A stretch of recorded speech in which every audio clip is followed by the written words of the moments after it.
continuamos a estudar sobre o tema Igreja Significante. Nós estamos terminando hoje o livro de Efésios. Semana que vem nós vamos começar o livro de 1 João.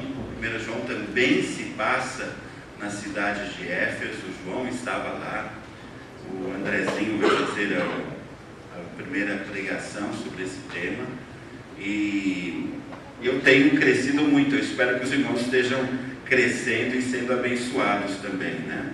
A gente tinha preparado uma música para criar um clima agora, mas eu acho que o computador está dando muita dor de cabeça lá e a Camila está tentando. Pode soltar a música a hora que der, Camila.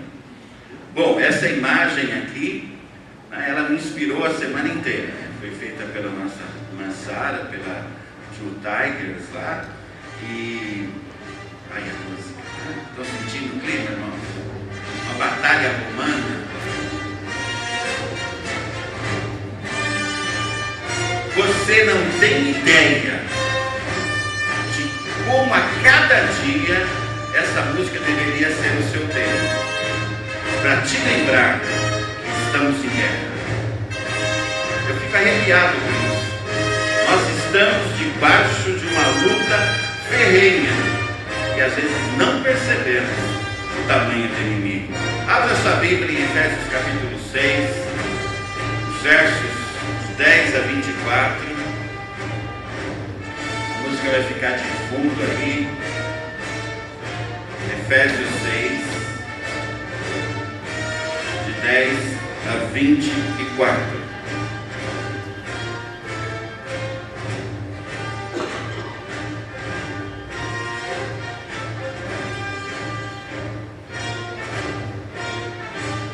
Diz assim: finalmente, fortaleçam-se no Senhor e no seu forte poder. Vistam toda a armadura de Deus, para poderem ficar firmes contra as ciladas do diabo. Pois a nossa luta não é contra seres humanos, mas contra os poderes e autoridades, contra os dominadores deste mundo de trevas, contra as forças espirituais do mal nas regiões celestiais. Por isso, vistam toda a armadura de Deus, para que possam resistir no dia mau e permanecer inabaláveis depois de terem feito tudo. Assim, mantenham-se firmes, cingindo-vos com o cinto da verdade, vestindo a couraça da justiça e tendo os pés calçados com a prontidão do Evangelho da paz.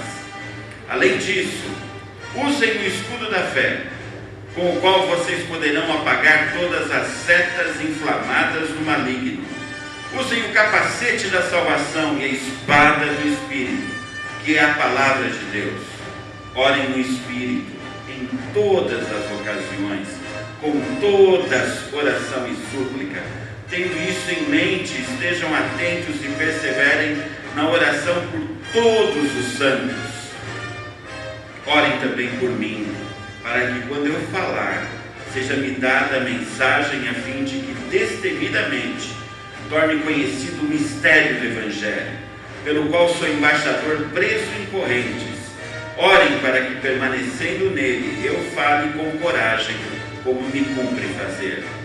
Tíquico, o irmão amado e fiel servo do Senhor, informará tudo a vocês, para que também saibam qual é a minha situação e o que estou fazendo. Enviei-o a vocês por esta mesma razão, para que saibam como estamos e para que ele os encoraje. Paz seja com os irmãos e amor com fé da parte de Deus, Pai do Senhor Jesus Cristo. A graça sejam com todos os que amam a nosso Senhor Jesus Cristo, com amor incorruptível. Bom, estamos em guerra. Desde o começo, Paulo está nos orientando sobre a salvação, como um mistério de Deus que foi revelado a nós, sobre ela ser produto da graça soberana de Deus.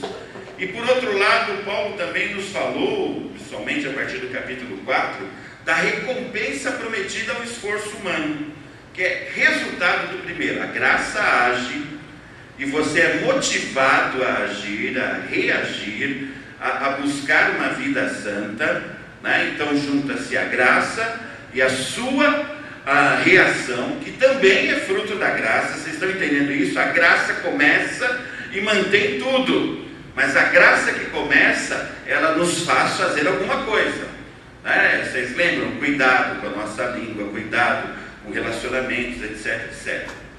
Então, esses dois elementos, a graça divina e a responsabilidade humana, são maravilhosamente combinados nesse texto que nós acabamos de ler. Tudo vem da graça, mas nós temos algo a fazer. O primeiro verso, o verso 10 que nós lemos, diz: sede fortalecidos. A ideia é exatamente essa: você não pode fortalecer a você mesmo. Essa fortaleza tem que vir de outro lugar. Você tem que buscá-la em Deus. É aí que está a sua força. E é impressionante. Vocês entenderam o que eu falei? Que nós não podemos ter força em nós mesmos, que a força vem de Deus? Se entenderam, digam amém. Amém. Ok?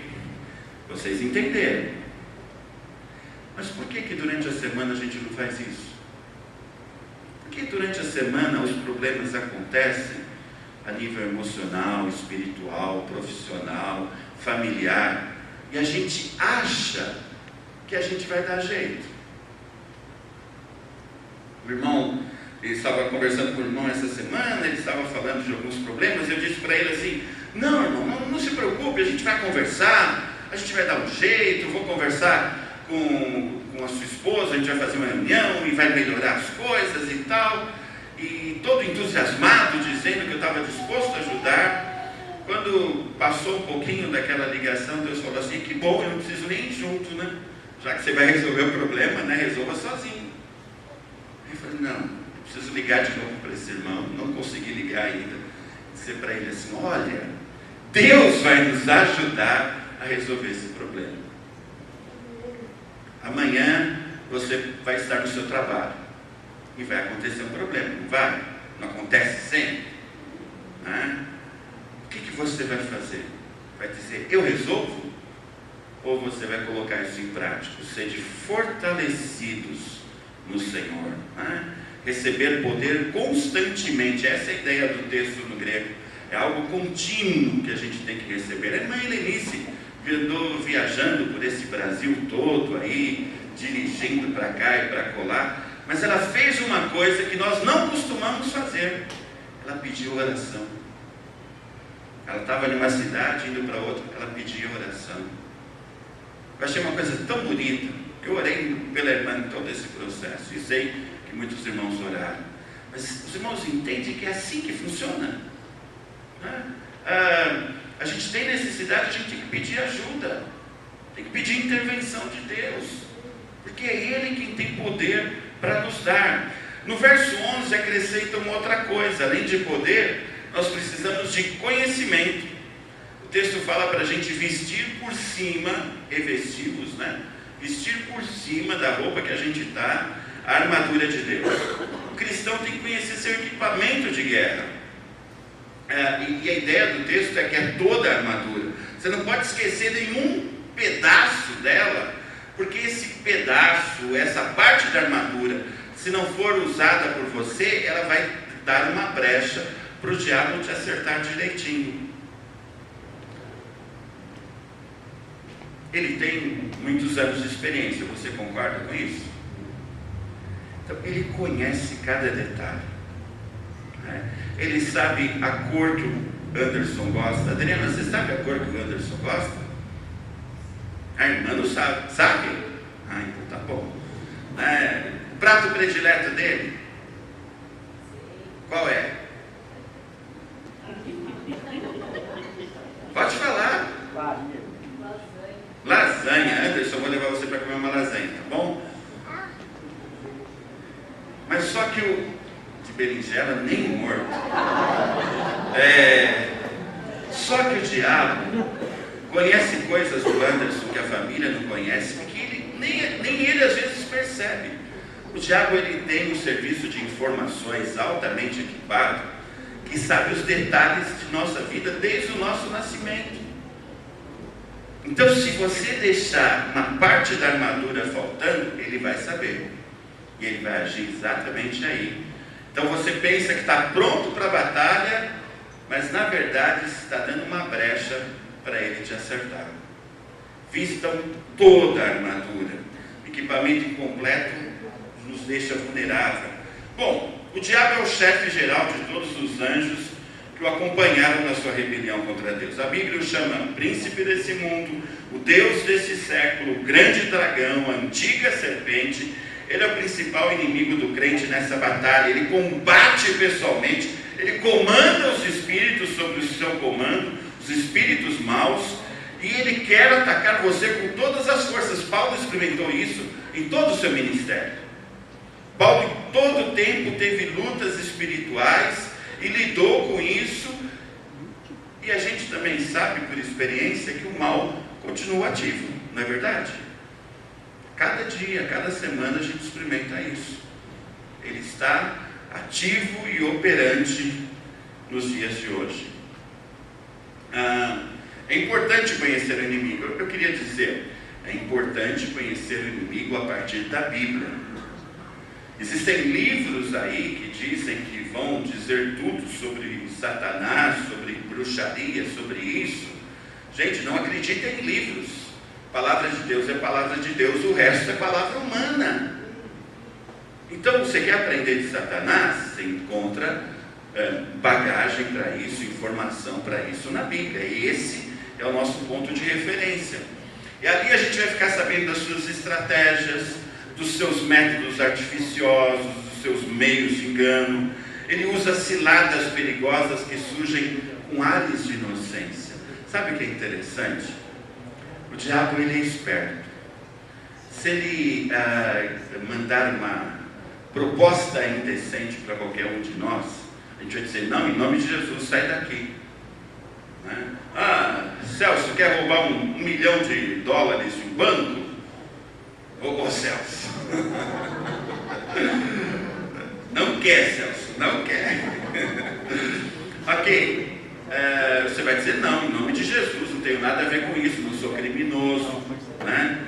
Mas ele tenta nos seduzir, armar para cima de nós, não com $1 milhão, mas com R$1.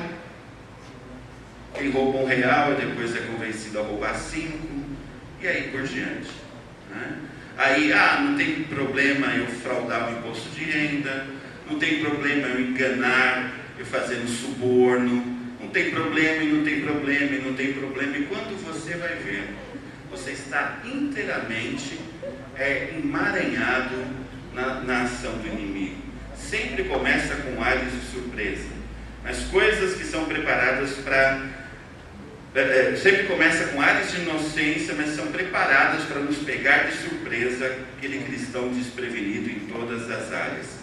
Saiba o seguinte, o diabo não joga limpo, ele não tem nenhuma bondade nele, ele é extremamente sujo. E uma hora ele usa a tática de intimidação, para colocar medo em você e em mim. Outra hora ele usa a estratégia de insinuação. Uma hora ele é o valentão, outra hora ele é o trapaceiro. Sabe o que Deus quer? Sabe o que o diabo quer com a sua vida, Zenate? Ele não quer que você peque. Sabia disso? Ele não quer que você peque. Ele não quer que você se afaste da igreja. Ele quer matar você. Esse é o plano do diabo para cada um de nós. Ele não quer que a gente se afaste da igreja, ele quer nos matar. Às vezes ele nos leva a nos afastar para facilitar o serviço dele. Mas a Bíblia diz que ninguém pode nos tirar das mãos de Deus. Você pode dizer amém a isso? Ninguém pode nos tirar das mãos de Deus. Então o único perigo é a gente querer sair. E o diabo vai tentar convencer a gente disso para nos matar. Tem havido uma alta de suicídios de pastores no nosso país. Isso já acontecia nos Estados Unidos e começou a acontecer no Brasil. Essa é a intenção de Satanás, morte, né? Porque ele sabe que não vai dar para tirar a vida eterna que Jesus Cristo conquistou para nós na cruz, mas vai dar para impedir a nossa atuação no reino de Deus. Cada um de nós é um soldado potencialmente perigoso para ele. Se nós usarmos a armadura, usarmos a espada, o escudo, ele vai ter prejuízos graves no reino dele. Podemos dizer amém a isso também, né? Ok, desculpa, os que eu falei baixo, os irmãos não ouviram. Se você for um soldado treinado, usar a sua espada, usar a sua armadura, o seu escudo, você vai causar graves prejuízos para o reino das trevas. Amém? Amém. Amém. É exatamente isso. Paulo vê esses poderes das trevas como seres pessoais. Ele não trata como coisas, impressões, mas são seres pessoais, né? Demônios, anjos caídos, que usam as estruturas sociais, políticas, judiciais, econômicas, tradições e instituições. Em Romanos 13, Paulo diz que o Estado é ministro de Deus. Em Apocalipse 13, João diz que o Estado é aliado do diabo. Então, o Estado, a instituição, o governo pode ser usado para Deus ou para o diabo. É por isso que muitas vezes a gente tem que orar mais pela nossa nação, mais pela nossa cidade. Nós não oramos, e teve um prefeito aí que quase acabou com tudo. Nós vamos orar agora, não importa quem está lá, mas eu sei que se Deus estiver controlando a situação dessa cidade, e a gente estiver clamando, e ele estiver agindo na vida daquele prefeito, ele pode ser qualquer pessoa, mas ele vai fazer bem para esse povo, né? Porque o povo de Deus ora e as coisas acontecem.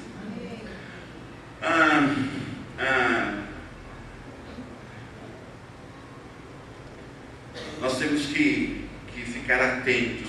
Uma coisa que eu vejo muitas vezes, não muitas vezes, deveriam ser mais, talvez a Zenaide, outros irmãos advogados podem falar sobre isso, que às vezes existem processos que travam de uma maneira muito complicada.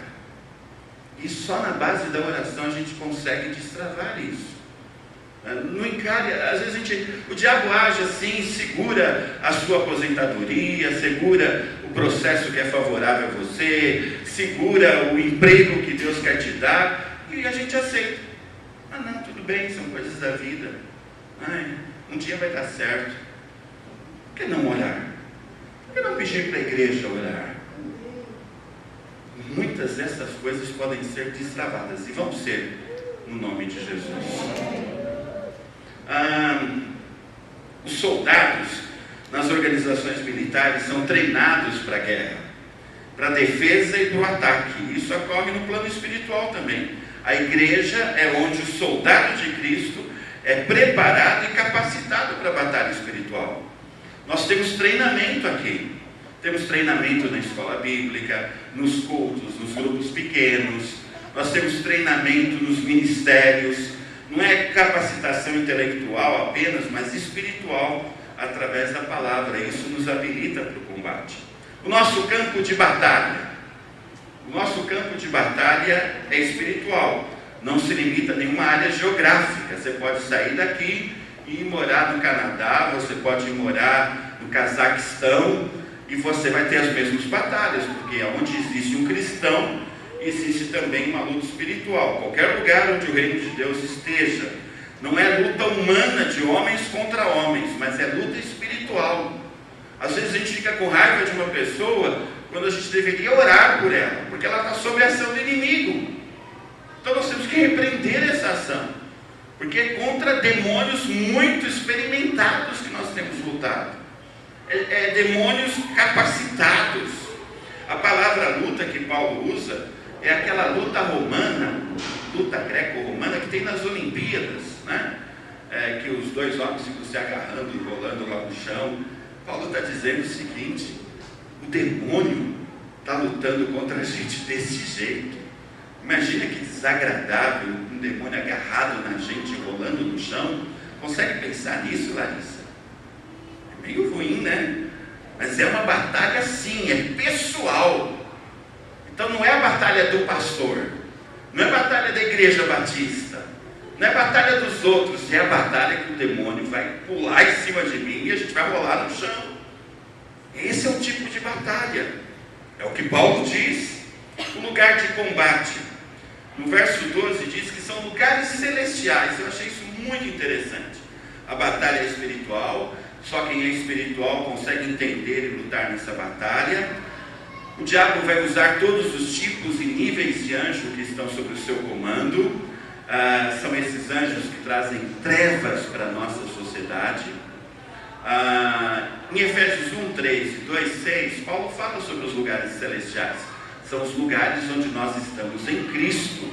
É aquele lugar onde nós estamos numa posição elevada, acima até da vida do mundo, por causa da nossa salvação que é eterna. Nós estamos em um nível que nos projeta para toda a eternidade, e já agora nós vivemos essa eternidade em Cristo. Uma posição elevada. E o ataque do diabo é o seguinte: ele quer derrubar-nos dessa posição elevada. Ele quer que a gente se suje. Ele quer que a gente desça para o plano carnal, material, para ele poder dominar sobre nós. Então a nossa luta é para ficarmos nessa posição elevada. O diabo sabe qual o seu ponto fraco. Se você não se fortalecer nessa área, ele vai trazer você para o campo onde ele age. Cuidado com a ira, cuidado com a mágoa, cuidado com o desamor. As armas espirituais, vamos usar elas. Então, é um imperativo da batalha, verso 13, tomai essas armas, né? Você tem que pegá-las, não é para você fabricar a arma, é para você pegar as armas que já estão à sua disposição. Elas não são humanas, são espirituais. Verso 13 fala sobre o dia mau. O dia mau é aquele momento, é aquela hora, aquela situação em que nós somos pegos surpreendentemente com doenças, tentações, circunstâncias inesperadas. Então nós temos que estar preparados antes da batalha. É uma coisa tão óbvia que Paulo está falando, né? Mas tão difícil da gente colocar em prática. Vocês já imaginou um exército ir para a guerra? Olha, a gente vai sem arma e lá a gente pega a arma depois que começar a batalha, tá bom? Tá bom? Você aceitaria uma situação dessa? A gente pega depois. A questão é que o depois não vai existir, né? Você vai morrer antes. E nós somos crentes, que há cristãos que agem assim. A gente vai para a batalha todo dia. Quando você vai para a batalha, Kleber? Você pode dizer o dia que você vai para a batalha espiritual? No trabalho, por exemplo, nos estudos, quando sair da igreja.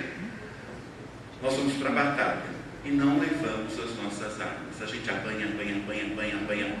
O diabo bate. O diabo cansa de bater na gente. Pena que ele não fala assim: não, esse daqui já apanhou tanto, eu vou dar um descanso para ele. Ele não fala assim, ele continua batendo. Gente, veste a armadura antes.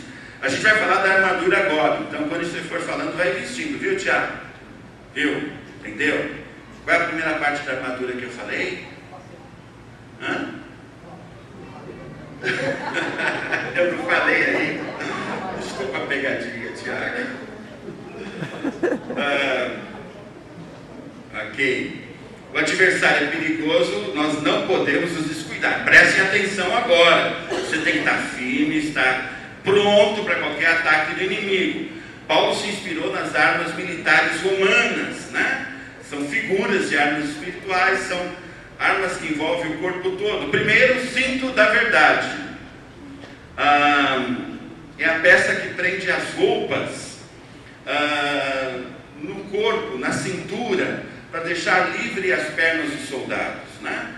A ideia é de você se vestir com a verdade no sentido de integridade, no seu íntimo, você agir com verdade. Isso vai te dar liberdade espiritual, vai te dar liberdade com você mesmo, com o próximo, com Deus. A falta de perfeita sinceridade nos embaraça em cada movimento. Então a primeira peça da roupa é esse cinto, porque ele vai segurar tudo o resto, né?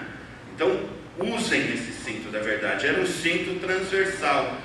Volta a imagem anterior. Isso, esse bonequinho aqui eu ganhei do Ais. Eu tenho o maior carinho por ele. É um legionário romano. Vocês estão vendo aquele cinto que é transversal? Esse é o cinto que Paulo está chamando aqui o cinto da verdade. Ele segura a couraça, ele dá espaço para colocar a bainha, a espada, né? Bainha na espada. Então, ele que dá segurança na roupa para ela não ficar solta. Pode passar. Couraça da justiça, a segunda coisa, proteger o peito, justiça e verdade juntos. Nós temos que ter justiça em todas as áreas da nossa vida. O diabo joga sujo, nós não jogamos sujo. O diabo é injusto, nós não somos injustos. Calçados, eu gostei muito do que eu aprendi sobre os calçados. Nos tempos romanos, o soldado usava uma sandália, tipo uma chuteira de futebol, que tem aqueles cravos de prego antigamente, né? Porque a sandália dele se fixava ao chão, ele estava lá lutando, ele não podia escorregar, ele tinha que estar com o pé bem firme, né? Então é essa a ideia, a nossa sandália tem que estar fincada no chão, nós temos que ter segurança na mensagem que pregamos, isso traz a ideia também de prontidão, para podermos dar a resposta ao inimigo, né? E aquilo que a gente faz com os nossos pés é andar levando as boas novas, as boas notícias, a mensagem, né? Nós oramos aqui sobre isso, de levarmos as boas novas para aqueles que não conhecem. Escudo da fé. O escudo era preso no braço do soldado e servia para proteger todo o corpo, né? O texto traz a ideia de um tipo de escudo específico. Era um tipo alongado de escudo que cobria da cabeça até os pés. Ele era comprido, né? Não era só aquele escudo circular, mas eles tinham esse escudo comprido. Por quê? Porque esse escudo, ele apagava os dardos inflamados. O inimigo pegava flechas, colocava estopa, botava fogo e atirava. Os escudos eram de madeira. Então acertava no escudo, pegava fogo no escudo, o soldado tinha que se livrar do escudo, ele estava vulnerável. Mas esse escudo alongado, ele tinha um detalhe. Ele era feito de duas madeiras, com um outro negócio também, não lembro o que é. Quando a flecha entrava, ela entrava no escudo e ficava presa ali, e era apagado a chama ali, né? Então aquilo que se ficasse só se acertasse só e não e ficasse ali só encostado, vamos dizer assim, no escudo, pegava fogo. Mas se ele penetrasse, e essa era a ideia dessas duas madeiras, essa chama era apagada, né? Ela penetrou ali, aquele lugar que estava pegando fogo não pegava mais, né? Então o escudo para a gente o que é, né? Ele é a nossa fé, é aquilo que nós cremos, é a doutrina que nós acreditamos. O diabo lança suas flechas com dardos, com setas inflamadas de carnalidade, de maldade, para nos enfraquecer, mas com o escudo da fé nós impedimos que sejamos destruídos pelo fogo. O capacete da salvação protege a cabeça. E naquele tempo alguns capacetes eram feitos com caras, né, de animais ou de alguma coisa assustadora assim, para tentar intimidar o inimigo, né? Ou para mostrar a força do lutador. Então o capacete simboliza a salvação, né? Nós temos que proteger a nossa mente, nós temos que guardar a nossa mente em Cristo Jesus. A mente não é para ficar livre, leve e solta, ela tem que ser controlada pelo Espírito Santo também. Nós temos que pegar a nossa mente e dizer: Senhor, toma, é tua propriedade, o Senhor é o meu dono, controla a minha mente, eu não tenho que pensar o que eu quero, eu tenho que pensar o que o Senhor quer. Imagina quanta paz a gente pode ganhar assim. Quantos dias eu e você perdemos em tristeza, depressão, angústia, porque a nossa mente pensou coisas que não devia pensar. Ficamos atordoados. Proteger a mente. Espada do Espírito é a palavra de Deus, é uma arma de ataque, é espada contra o erro, a mentira, a presunção. Só essa espada pode vencer o diabo e o pecado. É uma arma ofensiva e defensiva. A nossa própria palavra é frágil, mas a palavra de Deus é poderosa. Gente, quantos cristãos que estão em lugares em que a palavra não está sendo pregada como ela está na Bíblia, estão ficando fracos, estão perdendo a fé. Um jovem que não é de nossa igreja, conversei com ele essa semana, ele estava angustiado, porque ele viu um vídeo na internet, e o vídeo levantava algumas questões sobre religião, e ele ficou extremamente abatido com isso, porque ele falou, abalou a minha fé. E eu fiquei pensando nisso, né? Se você não tem uma experiência com Deus e com a palavra de Deus, qualquer coisa abala a sua fé. Eu ponderei algumas coisas para ele sobre aquele vídeo. Normalmente, a área de história, ela é uma área envolvida com ateísmo, quer mesmo no Brasil, mesmo fora do Brasil. Então, qualquer história das religiões é comprometido com essa visão. Então, o autor quer passar essa visão de que não é verdade. Outra coisa, né?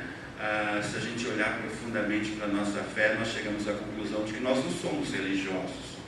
Nós seguimos uma pessoa, né? Antes de tudo, eu sigo a Jesus Cristo, não a Igreja Batista, né?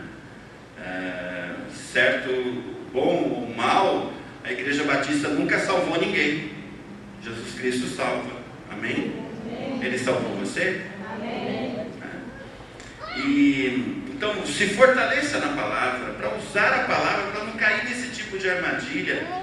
Gente, cada história que aparece nas revistas, na televisão. Outro dia pegaram um cineasta famoso, Ridley Scott, que fez um monte de filmes famosos, para fazer um filme sobre o túmulo de Jesus. Encontramos onde Jesus está enterrado.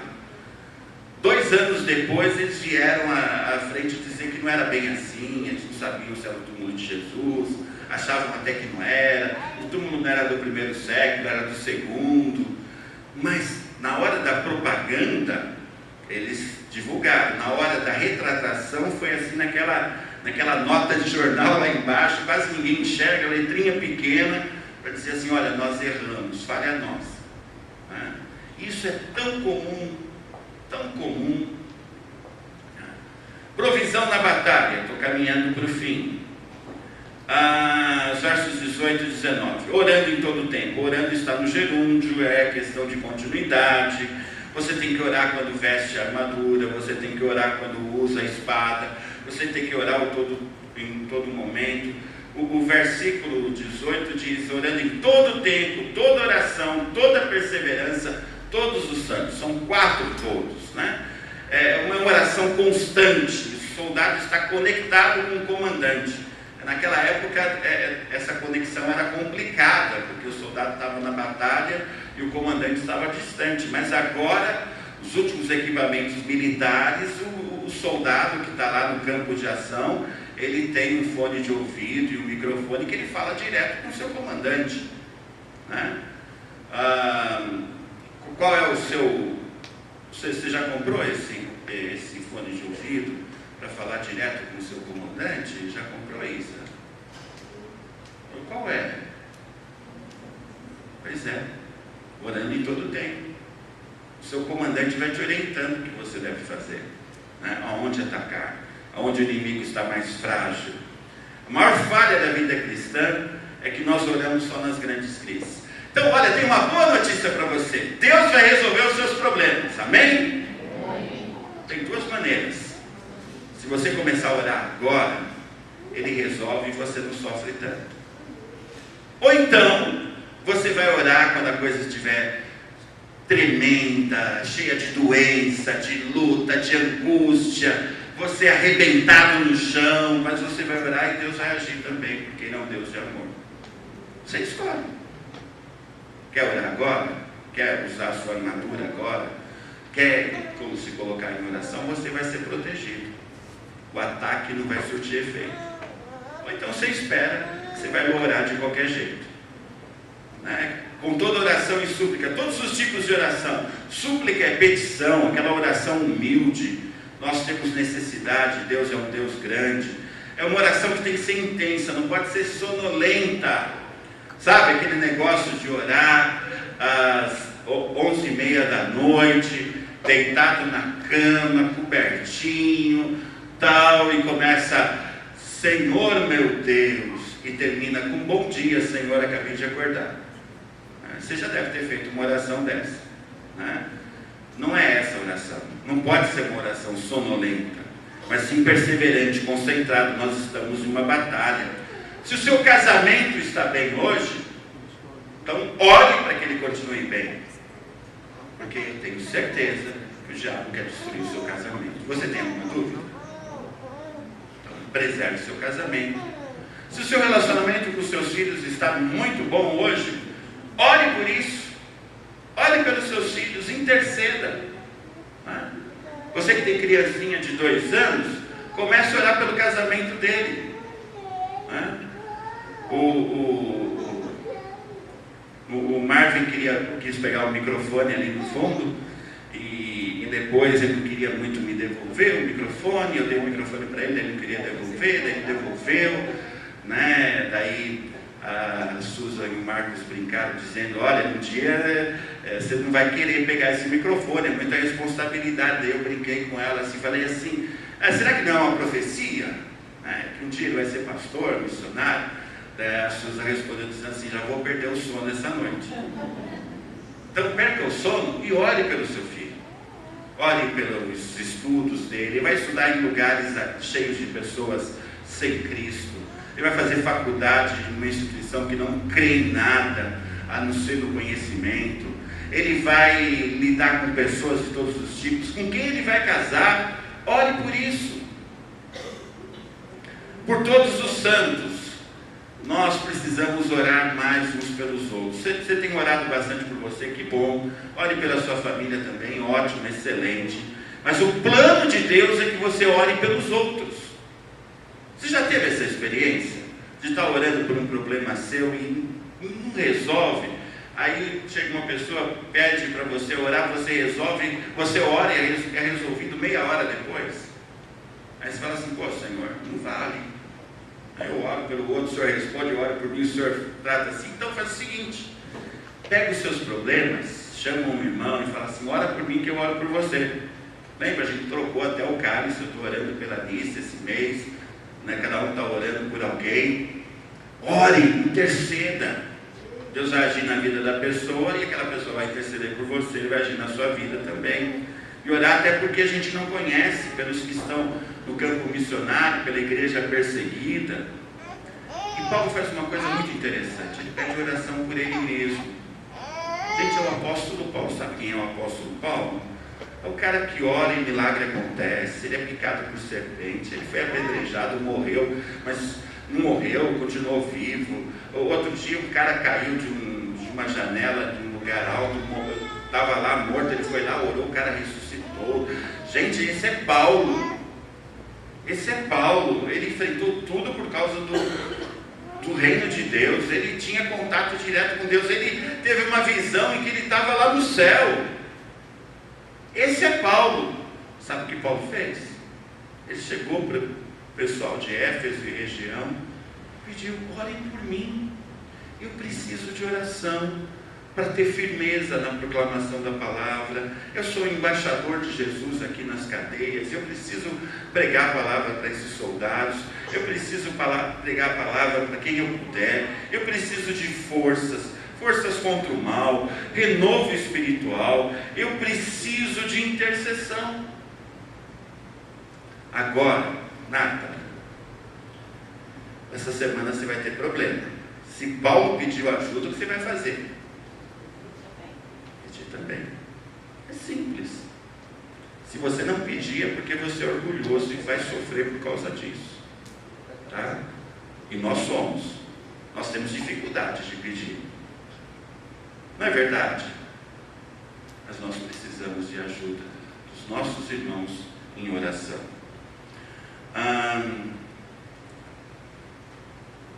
No final, Paulo diz que Paulo amava muito os filhos dele na fé, e ele escreveu essa carta também para contar para eles a respeito do que ele estava passando. Ele estava preso, ele não estava numa situação confortável. A intenção de Paulo era consolar essas igrejas, falar do seu estado de saúde, e ele manda um auxiliar dele, Tíquico, um jovem, para levar esse recado, né? Tíquico foi usado por Deus também para ser líder de líderes. Na história posterior, termina a Bíblia, Tíquico liderou outros pastores. Ele informou, levou as boas notícias sobre Paulo, deixou todo mundo consolado com isso. No final, Paulo ele termina como ele começa a carta, falando sobre graça e paz. E ele deixa uma ideia: a comunidade de cristãos precisa estar unida para enfrentar os ataques constantes das trevas. Então nós precisamos estar juntos, para que quando o ataque do inimigo venha, ele encontre uma igreja disposta a defender um ao outro. Irmãos, eu vou ser sincero, e eu acho que o irmão também pode ser, a irmã também. Nós não estamos bem em termos de comunhão, nós não estamos cuidando uns dos outros. A primeira coisa que a gente tem que fazer é parar de pensar na gente mesmo e pensar no outro. É a única maneira de quebrar isso. Porque se eu ficar esperando que os irmãos cuidem de mim, e os irmãos ficarem esperando que eu cuide dos irmãos, a gente não vai sair do zero. Vamos tomar a iniciativa de estender a mão, de perguntar. Às vezes a pessoa não quer fazer um pedido de oração, porque está vivendo uma tribulação muito grande, mas se você perceber, chega e pergunta, né? Chegar na Eli e falar assim: Eli, está tudo bem? Está precisando de oração? Chegar na irmã Cristina: irmã, tudo bem? Quer que a gente interceda por alguma coisa, né? No irmão Inácio, vamos estar nos perguntando sobre isso. Lá no acampamento de crianças hoje, eu vi uma menininha, de 4, 5 anos, sentada ali, e ela estava triste. Eu sentei do lado dela e falei: está tudo bem com você? Você está com uma carinha triste. Ela virou para mim e falou assim: a minha amiga não me chamou para sentar do lado dela nenhuma vez. Começou a chorar ali. Daí eu pedi ajuda para a Maiara, a gente deu um jeito dela sentar do lado da amiga dela lá, daí ficou tudo em paz, né? Então não custa nada a gente perguntar, emprestar o ombro para chorar. Terminando, temos vivido um tempo ou de exaltação das trevas, tudo é o diabo, a nossa sociedade, até mesmo dentro da igreja, ele é o culpado de tudo. Ou então o outro extremo, de ignorância da sua existência ativa nos ataques contra a igreja e o povo de Deus. Uma coisa é certa: até a volta do Senhor, até o nosso encontro com Ele, nós teremos conflitos. Isso é certo, nós vamos ter conflitos. Mas é bom lembrar: nem tudo é demônio e nem tudo não é. Nós temos que encontrar um ponto de equilíbrio aqui. Por exemplo, a ação que é demoníaca para uma pessoa pode não ser para outra. Cada um de nós tem faíscas da criação, níveis de maturidade, de santidade. Então, para uma pessoa, algo é muito dramático espiritualmente. Para outra, que talvez seja um pouco madura, ou tenha um outro tipo de experiência, aquilo não atinge um outro problema. Para uns o problema é dinheiro, para outros o problema é sexualidade, para outros o problema é relacionamento, para outros o problema é orgulho pessoal, ou alguma coisa assim, né? Então, cada um é atacado naquilo que tem frágil. O diabo não é bobo, não é burro, não é inexperiente. Ele vai aonde dói, né? A gente está aqui, tranquilo, né? Vamos depois para as nossas casas, e ele está nos estudando como ele vai nos atacar essa semana. Mas, Tayana, você vai estar com a armadura essa semana? Então use. Não deixe o diabo te ferir. Não deixe, irmão. Nós não precisamos ter esse problema. Podemos vencer. Cuidado com as redes sociais, meus irmãos e minhas irmãs. Sempre nas redes tem alguém procurando algum demônio na política, na religião, e palavras agressivas. Eu tenho uma coisa que está me incomodando, são 2 ovelhas que eu batizei em São Paulo, eram adolescentes, hoje são profissionais, um tem mestrado pela USP, livros escritos, são homens adultos, na faixa de 40 e poucos anos, mas por causa dessa história do impeachment, eles romperam uma amizade de 30 anos, romperam a amizade, eles não falam com o outro, um saiu da igreja por causa do outro. Isso me deixa muito triste, porque o diabo conseguiu o que ele queria, quebrou a comunhão desses irmãos. Baixe sua cabeça, a banda pode subir. Primeiro você tem que perguntar para você mesmo: eu estou realmente consciente que eu tenho que lutar contra essas forças hostis? Você ficou consciente disso essa noite?